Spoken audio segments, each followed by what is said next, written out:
എല്ലാവർക്കും ബിജീസ് കിച്ചൻ്റെ പുതിയൊരു വീഡിയോയിലേക്ക് സ്വാഗതം. ഞാൻ നിങ്ങളുടെ സ്വന്തം ബി ചേച്ചിയ. എൻ്റെ പ്രിയപ്പെട്ട ഓരോരുത്തർ സൂമായിട്ടിരിക്കുന്നു. ദൈവം സഹായിച്ച് ഇവിടെ സൂമായിട്ടൊക്കെ ഇരിക്കുന്നു. ഇന്നൊരു ദിവസം ദൈവം ദാനമായി തന്നതിന് ദൈവത്തിന് നന്ദി പറയാം.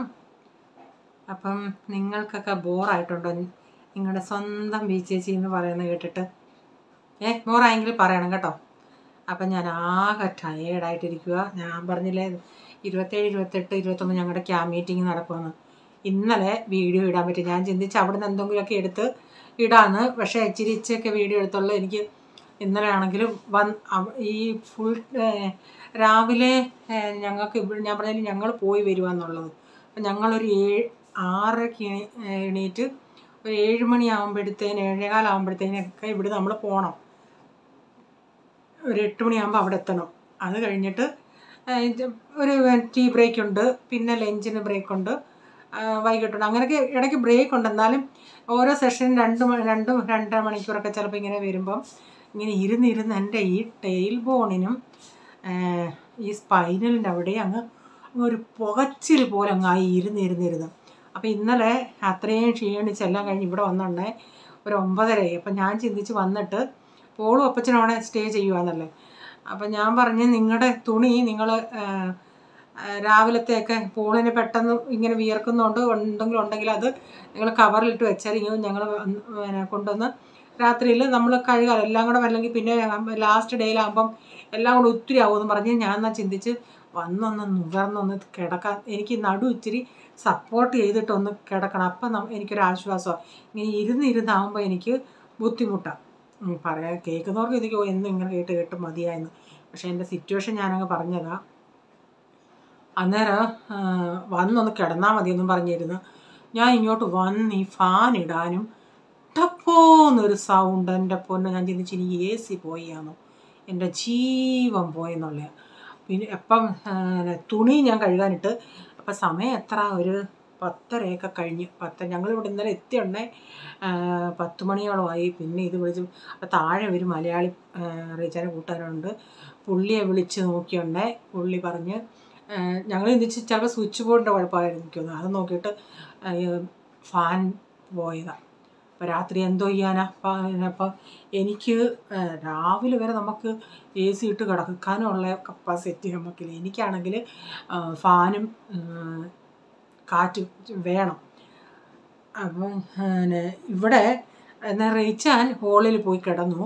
അപ്പം ഞാൻ പറഞ്ഞ് റേച്ച പോളിൻ്റെ കട്ടിൽ നോക്കട്ടെ, ഞാൻ ഇവിടെ കുറച്ച് നേരം കൊച്ചിൻ്റെ കൂടെ കിടന്നിട്ട് AC നിർത്തുന്നുണ്ട്. ഞാൻ ഇച്ചിരി AC ഇട്ടു. പിന്നെ നിർത്തി കഴിഞ്ഞാൽ ഫാനും ഇല്ലല്ലേ. എനിക്കങ്ങ് വല്ലാത്തൊരു സഫോക്കേഷൻ പോലെ. അപ്പം ഞാൻ എന്നിട്ട് പോളിൻ്റെ കട്ടിലേ പോയി. എനിക്ക് അവിടെ കിടന്നിട്ട് ഓർക്കുകയും ചിലരുടെ ഓരോ സിദ്ധാന്തങ്ങളെ നമുക്ക് അമ്മകൾ കിടക്കുന്നിടത്ത് കിടന്നാലേ ഉറക്കം വരത്തുള്ളൂ. ഇങ്ങനെ കിടന്ന് ഇന്നത്തെ ദിവസം ഞാൻ ഉറങ്ങിയതേയില്ല. എന്നിട്ട് രാവിലെ വീണ്ടും പോയി. അവിടെ പോയപ്പോഴത്തേക്ക് ഫാൻ. എന്നിട്ട് ഞാൻ പറഞ്ഞൊരു കാര്യം ചെയ്യും, ഞാനും പ്രൈസിനോട് അങ്ങ് പോയിട്ട് റേച്ചാനോട് ഞാൻ പറഞ്ഞ് നമ്മുടെ സൊസൈറ്റിയിലൊരു ഇലക്ട്രീഷ്യനുണ്ട്. അപ്പോൾ പുള്ളി വരുമ്പം 8 മണിയൊക്കെ ആവും. ഞാൻ റേച്ചാ പുള്ളിയെ വിളിച്ച് കാണിച്ചിട്ട് ബൈക്കും കൊണ്ടുപോവാ. പ്രൈസനെ ഇന്ന് നമുക്ക് അവിടെ അങ്ങ് അപ്പച്ചൻ്റെയൊക്കെ റൂമിൽ ഒരു കട്ടിലും കൂടെ കാലിയുണ്ട്. അപ്പോൾ അവരന്ന് തൊട്ടേ പറയുക എനിക്കും അവിടെ താമസിക്കണം. അപ്പം ഇവനെ തന്നെ നിർത്താൻ ഞാനുണ്ടെല്ലാം എണ്ണിപ്പിക്കാനൊക്കെ ഒക്കത്തുള്ളൂ. ഇന്ന് പിന്നെ റേച്ചാൻ ബൈക്ക് കൊണ്ടുവന്നു. പിന്നെ ഞങ്ങൾ വേറൊരു വണ്ടി പിടിച്ച് അങ്ങോട്ടും ഇങ്ങോട്ടും കൂടെ 100-500 രൂപയാവും ഡെയിലി. അപ്പം എന്നാൽ ബൈക്കും റേച്ചാൻ കൊണ്ടുവരുമല്ലേ.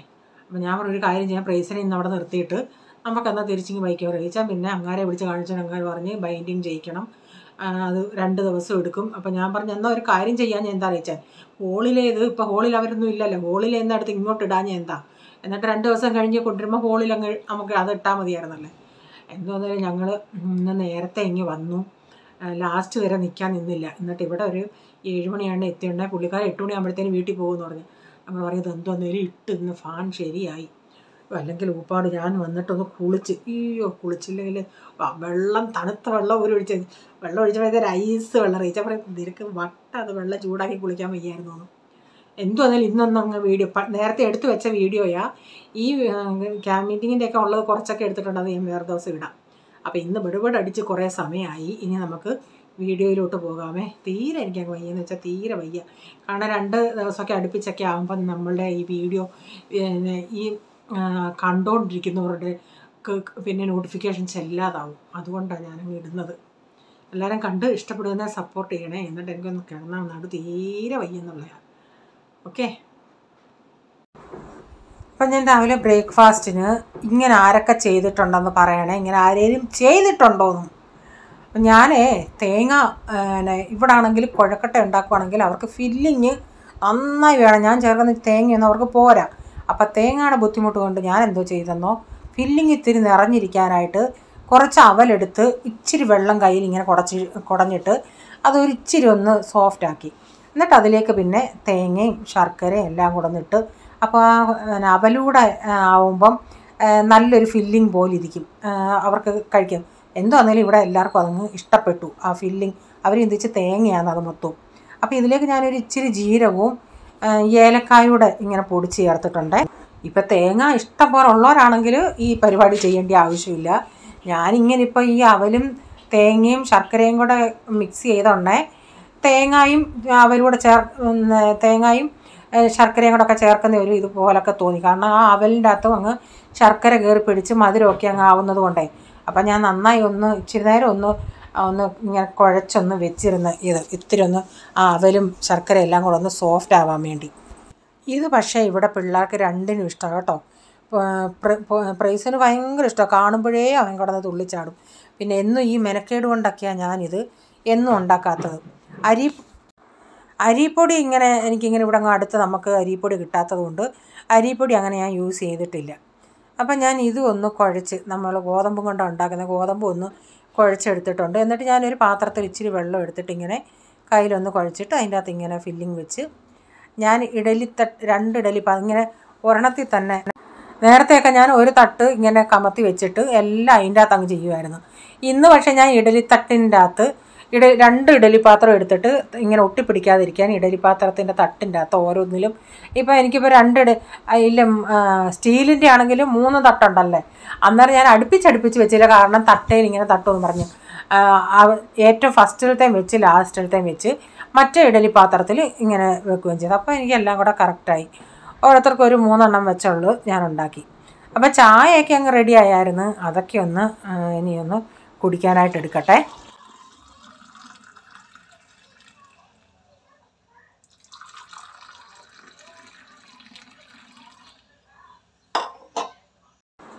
അപ്പം ഞാനിത് നിങ്ങളെ ഒന്ന് മുറിച്ച് കാണിക്കാമേ. അപ്പോൾ അവലൂടെ ചേർത്തത് കൊണ്ട് അകം നല്ല ഫില്ലിംഗ് ആയിട്ട് ഇരിപ്പുണ്ട്. അല്ലെങ്കിൽ തേങ്ങ മാത്രം ചേർക്കുകയാണെങ്കിൽ ഇത്രയും ഫില്ലിംഗ് ആയിട്ട് അങ്ങോട്ട് കിട്ടത്തില്ല. അപ്പോൾ സോപ്പ് പൊടി തീർന്നായിരുന്നു. ഞാൻ സോപ്പ് പൊടി ഇടാനായിട്ട് പാക്കറ്റ് ഒട്ടനെ പ്രൈസിന് അത് ചെയ്യണം. ഞാൻ ആദ്യം കുറേ പറഞ്ഞ് വേണ്ട നീ ചെയ്യണ്ടെന്ന്. പിന്നെ ചിന്തിച്ചെന്നാൽ ഒന്ന് ചെയ്തോട്ടെന്ന്. പിടി അവിടെ ശരിക്കിടണം. ഒക്കത്തില്ല ഇനി അന്നേരം.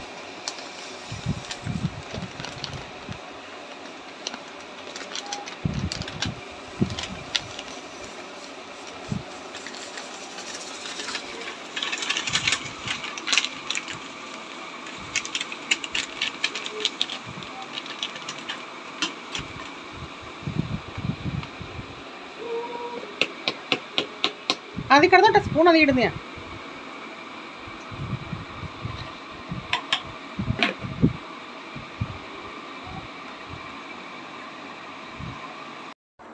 അപ്പോൾ തുണികൾ എല്ലാവരുടെയും തോർത്തൂടെ ഇടാനായിട്ട് അവിടെ എടുത്ത് വെച്ച് അപ്പോൾ അതിൽ നിന്ന് കുറച്ച് തുണികൾ ഇങ്ങെടുത്ത് മാറ്റിയാലേ അത് ഇടാനൊക്കത്തുള്ളൂ.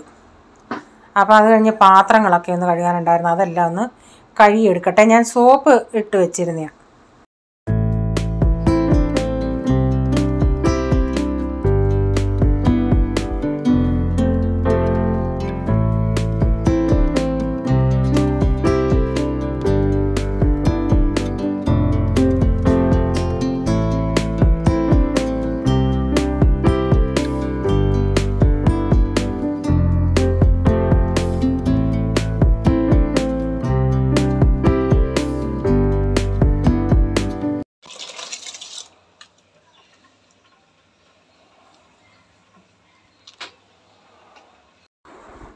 ചോറ് വയ്ക്കാൻ വെള്ളം വെച്ചിട്ടുണ്ടായിരുന്നു. അപ്പം വെള്ളമൊക്കെ ഒന്ന് അനന്ന് വന്ന് അപ്പോൾ അരിയും കൂടെ കഴുകി ഇട്ടിട്ടുണ്ട്. അന്നേരം കുറേ നാളായി ഈ കൊതുകിനെ അടിക്കുന്ന മരുന്നിൻ്റെ അതിവിടെ 5-ാം നമ്പറിലൊക്കെ ഉണ്ടായിരുന്നു. പക്ഷെ നമ്മുടെ സൊസൈറ്റിയിൽ ഇന്നാണ് വന്നത്.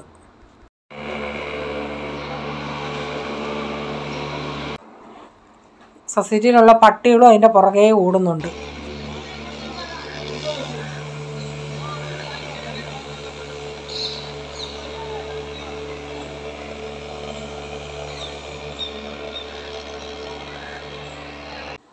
അപ്പോൾ തോരൻ വെക്കുന്നത് ഇന്നലെ ഞാൻ പറഞ്ഞില്ലേ കുഞ്ഞ മത്തി കിട്ടി മണിക്കൂറെടുത്ത് വെട്ടിയെന്ന്, അതിൽ നിന്ന് കുറച്ചെടുത്ത് ഇന്ന് തോരൻ വെക്കാമെന്ന് വെച്ചാൽ. അപ്പം പച്ചമുളക് ഞാൻ ആവശ്യത്തിന് അരച്ചിട്ടുണ്ട് അരപ്പിൻ്റെ അകത്ത്. അപ്പം ഇത് 2 എണ്ണം ഒന്ന് കീറി ഇട്ടതേ ഉള്ളൂ. പിന്നെ ഒരു മീഡിയം സൈസിലെ 2 സവാളയും ഇഞ്ചി ഇത്ര എൻ്റെ കയ്യിലുണ്ടെങ്കിൽ ഞാൻ അത്രയും അരിഞ്ഞിട്ടില്ല, അതിൽ നിന്ന് കുറച്ച് ഒന്ന് അരിഞ്ഞ് ചേർത്തിട്ടുണ്ട്. അരിയുമ്പം എത്ര ഉണ്ടെന്നൊന്ന് മനസ്സിലാവും, അതനുസരിച്ചാണ് ഞാൻ ഇതിൽ കുറച്ചൊന്ന് അരിഞ്ഞ് ചേർക്കുന്നുണ്ട്. അപ്പം പച്ചമുളക് ഞാൻ ചേർക്കത്തില്ലായിരുന്നു, പിന്നെ അതിലെ പച്ചമുളക് എടുത്ത് തിന്നാൻ എനിക്കിഷ്ടമാണ്. ഞാൻ എരിവിനനുസരിച്ച് പിന്നെ പച്ചമുളക് അതിലങ്ങ് അരച്ചായിരുന്നു. ഇവിടെ പിള്ളേർക്കും ആർക്കും ഇതിനകത്തൊന്നുള്ള പച്ചമുളക് ഇഷ്ടമല്ല, അവരെടുത്ത് കളയും. പിന്നെ എനിക്ക് മാത്രമേ ഉള്ളൂ ഇഷ്ടം. നിങ്ങൾ എന്തൊക്കെയോ അയ്യോ ഇങ്ങനെയുണ്ടോ മനുഷ്യരെന്ന്. ഞാനെടുത്ത് തിന്നും ആ പച്ചമുളക് കേട്ടോ. ഞാൻ കുറച്ച് കറിവേപ്പില അതിൻ്റെ അകത്ത് അരച്ചു. പിന്നെ നല്ല ഒരു രണ്ട് കറിവേപ്പില ഇതിലോട്ട് ചേർക്കുന്നുണ്ട്. ഇതെന്ന് പറയുന്നത് ഒരു 5-6 മാസമായി ഞാൻ മാങ്ങ അച്ചാറിട്ടതിൽ അതിൻ്റെ ആ അകത്ത മാങ്ങാണ്ടിക്കകത്ത മാംസം ഉണ്ടല്ലേ അത് കുറച്ചേ ഉള്ളൂ. അതുകൊണ്ട് അതും ഇപ്പോൾ ചേർത്തിട്ടുണ്ട്. പിന്നെ കുടംപുളിയും ചേർത്തിട്ടുണ്ട്, ഉലുവാപ്പൊടിയും. എന്നിട്ട് അത് കൈ കൊണ്ട് നന്നായി ഒന്ന് ഞെവിടിയിട്ട് പിന്നെ ഞാൻ അരപ്പിന് കുറച്ച് തേങ്ങ ഇച്ചിരി കൂടുതൽ എടുത്തിട്ടുണ്ട്, കാരണം മത്തി ഇച്ചിരി ഉണ്ടായിരുന്നു. നല്ലൊരു തേങ്ങ, അതിൻ്റെ അകത്ത് തന്നെ 2 സവാളയും ഞാൻ അരച്ചിട്ടുണ്ട്. പിന്നെ വെളുത്തുള്ളി, പച്ചമുളക്, കറിവേപ്പില, മഞ്ഞൾപ്പൊടി ഇതെല്ലാം കൂടെ ഒന്ന് അരച്ച് ഇതിൻ്റെ അകത്തോട്ട് ചേർത്തിട്ടുണ്ട്. എന്നിട്ട് ആ മീൻ ഞാൻ മുറിക്കുന്നില്ല, ഇങ്ങനൊന്ന് വരയുന്നുണ്ട്. കുറച്ചൊക്കെ ഞാൻ അങ്ങ് വരഞ്ഞു. പിന്നെ സമയം ഒത്തിരി ആകുമെന്ന് പറഞ്ഞ് ഞാൻ പിന്നെ എല്ലാം കൂടെ അങ്ങ് തട്ടിയിട്ട് വരഞ്ഞാലും ചിലപ്പം ഇവരൊക്കെ എടുക്കുന്നുണ്ടെങ്കിൽ മുള്ളാകുമെന്നും പറഞ്ഞ്, അല്ലെങ്കിൽ ഇങ്ങനെ എടുക്കട്ടെ പറഞ്ഞു. അല്ലെങ്കിലും കൊച്ചവൻ തിന്നത്തില്ല, അവന് ഞാൻ ഇതിൻ്റെ അകത്തെ പീര ഉണ്ടല്ലേ ആ പീര ഞാൻ എടുത്തിട്ട് ഞാൻ തന്നെ ഇളക്കി കൊടുക്കും, അല്ലെങ്കിൽ അവൻ അതും വേണ്ടാന്ന് പറഞ്ഞ് നിൽക്കും. അപ്പം ഞാൻ ഇങ്ങനെ ഇതെല്ലാം കൂടെ ഇട്ട് തിന്നാൻ നല്ല ടേസ്റ്റാണ്, നല്ല സുഖമായിട്ട് തിന്നാം. പക്ഷേ വെട്ടിയ പാട് 2-3 മണിക്കൂർ എടുത്ത് ഇത്രയും ഇച്ചിരിയും കൂടെ ഇരിപ്പുണ്ട്, ഞാൻ അതിൽ നിന്ന് ഇത്രയും ഇങ്ങെടുത്ത്. ഇതിപ്പോൾ ഒരു 2 ദിവസം നമുക്ക് ആരാമസെ. ഇവിടെ മീൻ തോരൻ എനിക്കും ബോളിനും അപ്പച്ചനും ഭയങ്കര ഇഷ്ടമാണ്. ഇന്നിനിയിപ്പോൾ ഈ തോരൻ വെച്ചാൽ മതി, കാരണം മുന്നോട്ട് ഞാൻ പറയാം എന്തോ ചെയ്യാനാണ്, അതനുസരിച്ചാണ് നമ്മളെല്ലാം ഇന്നൊന്ന് ചെയ്യാൻ തുടങ്ങിയത്. അപ്പോൾ ഇത് മീൻ തോരനുണ്ടെങ്കിൽ പിന്നെ ഞാനൊന്നും വേറെ ഒന്നും എടുക്കത്തില്ല. ആ തോരനും പീരയും കൂട്ടി ചൂട് ചോറ് കഴിക്കാൻ നല്ല അടിപൊളി ടേസ്റ്റാണ്. കപ്പപ്പുഴുക്ക് അങ്ങനെ ഉണ്ടെങ്കിൽ അതും നല്ല, നമ്മുടെ ഈ കപ്പ ബോയിൽ ചെയ്തിട്ടേ അത് കഴിക്കാനും നല്ല ഇങ്ങനെയുള്ള മീൻ തോരൻ. അന്ന് കുറച്ചല്ലേ വെട്ടിയത്, ഇന്നാ കൂടുതൽ, അന്നത്തേനേക്കാൾ കൂടുതൽ ഇതാ. ഇനിയും ഇത് വെട്ടണം. ഇരുന്ന് വെട്ടിയതാണ് ഇന്നിപ്പോൾ തോരൻ വെച്ചത്. ഇനിയിപ്പോൾ ഇതോടെ ഇന്നപ്പോൾ അത് കൊണ്ട് അധികം ജോലിയില്ല. ഇത് വെട്ടാൻ വേണ്ടിയിട്ടാണ് ഇങ്ങനെ ഇന്നലെ എല്ലാം ഇച്ചിരി ഒന്ന് ചെയ്ത് വെച്ചത്. അപ്പം തോരനടപ്പത്തായി. ഇനിയിപ്പോൾ ഇത് വെട്ടട്ടെ. ഇവിടെ ഇരുന്ന് വെട്ടാൻ സൗകര്യമില്ല, ഈ നിൽക്കുന്നത് കൊണ്ടാവും 1-2 മണിക്കൂർ നിൽക്കേണ്ടി വരും. അതുപോലുള്ള കീരിച്ചാളയാണ്. ഓക്കെ, ഇനി അത് വെട്ടട്ടെ. തിന്നാൻ നല്ലതാ, വെട്ടിയെടുക്കുന്ന പാടാ. വറക്കുവാണെങ്കിൽ 4 വെച്ചിട്ട് ഒറ്റ കടിക്കേ ഉള്ളൂ.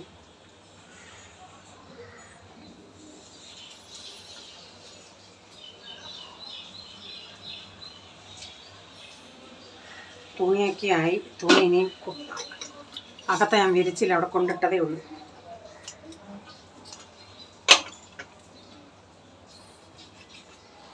എൻ്റെ തലയൊന്നും എടുക്കാക്കത്തില്ല, കളഞ്ഞു വെക്കും.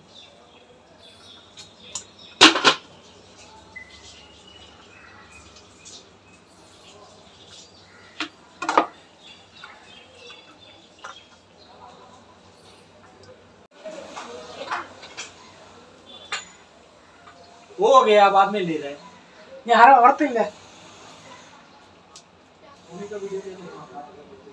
വേണ്ട. അപ്പോൾ റേച്ചാൻ പിന്നെ ഞാൻ നിൽക്കുന്ന കണ്ടിട്ട് പാവത്തിന് വിഷമം തോന്നി.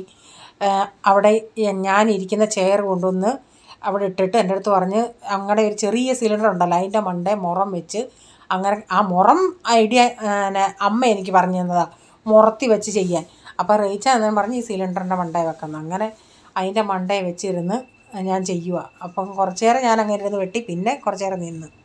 അപ്പോൾ റേച്ചൻ തുണി ഇടുമായിരുന്നു. അതാ എൻ്റെ അടുത്ത് പറഞ്ഞത് തുണി ഇട്ട് കഴിഞ്ഞാന്നോ കാണിക്കുന്നതെന്ന്. ഞാൻ മറന്നു പോയായിരുന്നു. പിന്നെ ചിന്തിച്ചാൽ എന്താണെന്ന് എടുത്തേക്കാന്ന്. അപ്പോൾ തോരനൊക്കെ ഇവിടെ റെഡിയായി. മീനൊക്കെ മറ്റേത് വെട്ടി കുറച്ച് നേരമൊക്കെ കഴിഞ്ഞ് എല്ലാം ക്ലീനാക്കി എടുത്തു. അപ്പോൾ ഇന്നത്തെ വീഡിയോയിലെ വിശേഷങ്ങൾ ഇതൊക്കെയായിരുന്നു. നിങ്ങൾക്ക് വീഡിയോ ഇഷ്ടമായെങ്കിൽ ലൈക്ക് ചെയ്യണേ. നിങ്ങളുടെ അഭിപ്രായം കമൻറ്റിൽ കൂടെ അറിയിക്കണേ. സബ്സ്ക്രൈബ് ചെയ്യാതെ ആരെങ്കിലും കാണുന്നുണ്ടെങ്കിൽ നിങ്ങൾക്ക് വീഡിയോ ഇഷ്ടമായെങ്കിൽ സബ്സ്ക്രൈബ് ചെയ്തിട്ട് ബെല്ലൈക്കൺ ബട്ടണോടെ പ്രസ് ചെയ്യുകയാണെങ്കിൽ ഓൾ എന്നൊരു ഓപ്ഷൻ വരും. അതോടെ പ്രസ് ചെയ്യുകയാണെങ്കിൽ ഞാനിടുന്ന വീഡിയോയുടെ നോട്ടിഫിക്കേഷൻ നിങ്ങൾക്ക് എന്നും വരുന്നതായിരിക്കും. ഇനി ഒരു പുതിയ വീഡിയോയുമായി വരും വരെ bye. God bless you all. Thank you. Take care. Bye. See U.